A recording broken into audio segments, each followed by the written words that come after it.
નમસ્કાર વહાલા વિદ્યાર્થી મિત્રો, આજે આપણે ધોરણ 4 ના હિન્દી વિષયના પાઠ નંબર 5 ધમ્મક ધમ્મક આતા હાથી વિશે અભ્યાસ કરીશું. આ કવિતાના કવિનું નામ છે પ્રયાગ શુક્લ. ધમ્મક ધમ્મક આતા હાથી એટલે કે હાથી જ્યારે આવે છે ત્યારે ધમ્મક ધમ્મક ધરતી ધ્રુજાવતો જોશભેર આવે છે. ધમ્મક ધમ્મક જાતા હાથી, અને જ્યારે હાથી જાય છે ત્યારે પણ તે ધરતી ધ્રુજાવતો જોશભેર જતો હોય છે. અપની સૂંડ ઉઠાતા હાથી, હાથી તેમની સૂંડ ઊંચી કરે છે. અપની સૂંડ ગિરાતા હાથી એટલે કે હાથી તેની સૂંડ નીચી પણ કરે છે. પહેલા ઊંચી કરે છે, તમે ચિત્રમાં જોઈ શકો છો, અને ત્યાર પછી નીચી પણ કરે છે. અપની સૂંડ હિલાતા હાથી, હાથી તેમની સૂંડ હલાવે પણ છે. અપની સૂંડ ઘુમાતા હાથી એટલે કે હાથી તેમની સૂંડને ગોળ ગોળ ફેરવે છે. ધમ્મક ધમ્મક આતા હાથી, ધમ્મક ધમ્મક જાતા હાથી એટલે કે હાથી જ્યારે આવે છે ત્યારે આખી ધરતી ધ્રુજવા લાગે છે. એટલા માટે અહીં કહ્યું છે ધમ્મક ધમ્મક આતા હાથી એટલે કે હાથી ધમ્મક ધમ્મક આવે છે. ધમ્મક ધમ્મક જાતા હાથી, અને જ્યારે હાથી જાય છે ત્યારે પણ એ ધરતી ધ્રુજાવતો જોશભેર જતો હોય છે. જબ પાણી में जाता हाथी, ભર ભર સૂંડ નહાતા હાથી એટલે કે હાથી જ્યારે પાણીમાં જાય છે, સરોવરમાં જાય છે, તળાવમાં જાય છે ત્યારે તે પોતાની સૂંડ ભરી ભરી અને નાય છે. એટલે કે સૂંડમાં પાણી ભરી અને તેનો ફુવારો પોતાના શરીર ઉપર છાંટે છે. કિતને કેલે ખાતા હાથી, યહ તો નહીં બતાતા હાથી એટલે કે હાથી કેટલા કેળા ખાય છે એ તો તે આપણને કહેતો નથી, કારણ કે તેની ગણતરી હાથી પણ નથી કરતો, કારણ કે તેને ઘણા બધા કેળા ખાવા માટે જોઈએ. એટલે જેટલા પણ કેળા મળે એટલા તે ખાઈ લેતો હોય છે. આ ચિત્રમાં પણ તમે જોઈ શકો છો, એક કેળાની આખી લૂમ તે ખાઈ રહ્યો છે. ધમ્મક ધમ્મક આતા હાથી, ધમ્મક ધમ્મક જાતા હાથી એટલે કે હાથી જ્યારે આવે છે ત્યારે ધરતી ધ્રુજાવતો જોશભેર આવતો હોય છે, અને જાય છે ત્યારે પણ ધરતી ધ્રુજાવતો જોશભેર જતો હોય છે. હવે આપણે શબ્દાર્થનો અભ્યાસ કરીએ. ધમ્મક એટલે જોશ અથવા તો તેજ. પાની એટલે કે જર અથવા તો નીર અથવા તો સલીલ. હાથી એટલે ગજ. હવે આપણે અભ્યાસ જોઈએ.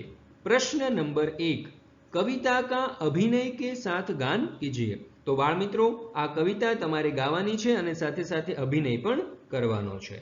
પ્રશ્ન નંબર 2, સૂચના કે અનુસાર અભિનય કીજીએ. જો અહીં આપણને એક સૂચના આપેલી છે રોના, તો તમારે રોવાનો અભિનય કરવાનો છે. ત્યાર પછી હસના, પટાખે છોડના, કપડે ધોના, તો આ બધા જ અભિનય તમારે કરવાના છે.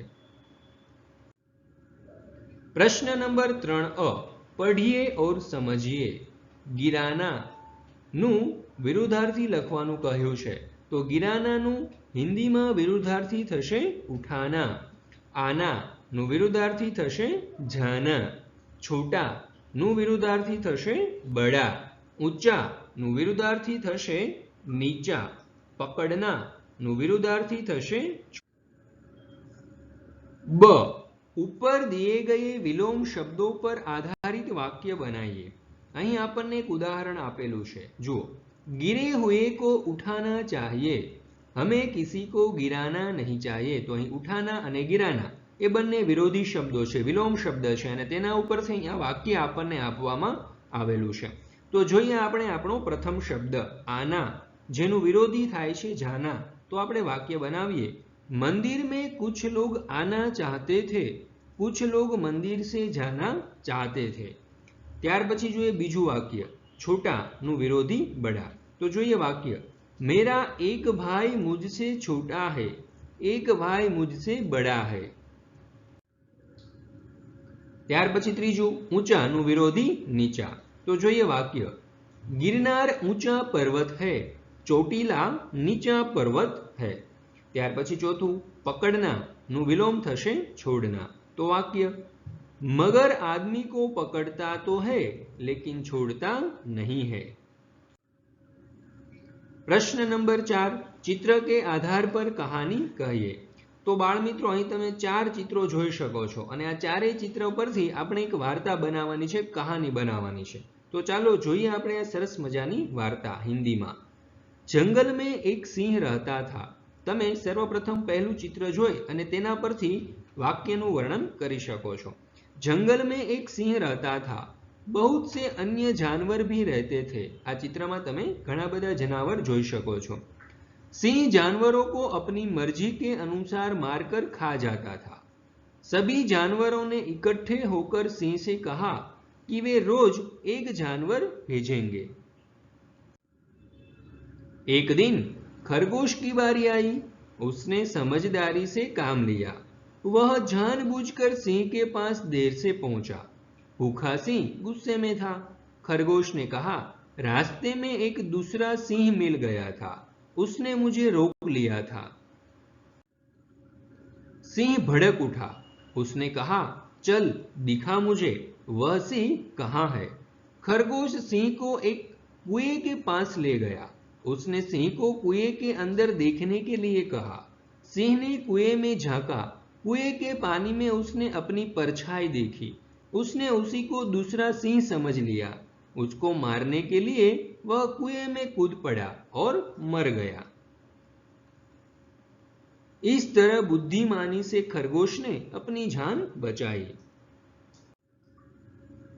बाळ मित्रों, હવે આપણે સ્વાધ્યાયનો અભ્યાસ કરીએ. તો જોઈએ પ્રશ્ન નંબર 1. प्रश्नों के उत्तर दीजिए. पहलो सवाल, हाथी किस तरह आता है? तो जवाब आवशे, हाथी धमक धमक करता आता है. बीजो सवाल, नहाने के लिए हाथी सूंड में क्या भरता है? उत्तर, नहाने के लिए हाथी सूंड में पानी भरता है. ત્યાર પછી ત્રીજો સવાલ, हाथी क्या खाकर बताता नहीं है? तो उत्तर आवशे, हाथी केले खाकर बताता नहीं है कि उसने कितने केले खाए. चौथो सवाल, हाथी पानी कहाँ डालता है, क्यों? उत्तर, हाथी पानी अपने ऊपर डालता है क्योंकि वह नहाना चाहता है. प्रश्न नंबर 2, चित्र में हाथी के कुछ अंग नहीं है, उन्हें पूर्ण कीजिए एवं चित्र में रंग भरिए.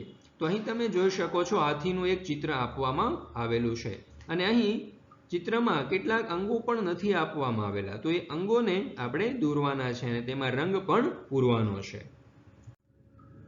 બાળ મિત્રો, આ વિડીયોનો ધ્યાનપૂર્વક અભ્યાસ કરવા બદલ આપ સર્વનો ખૂબ ખૂબ આભાર. ફરી મળીશું નવા પાઠ સાથે.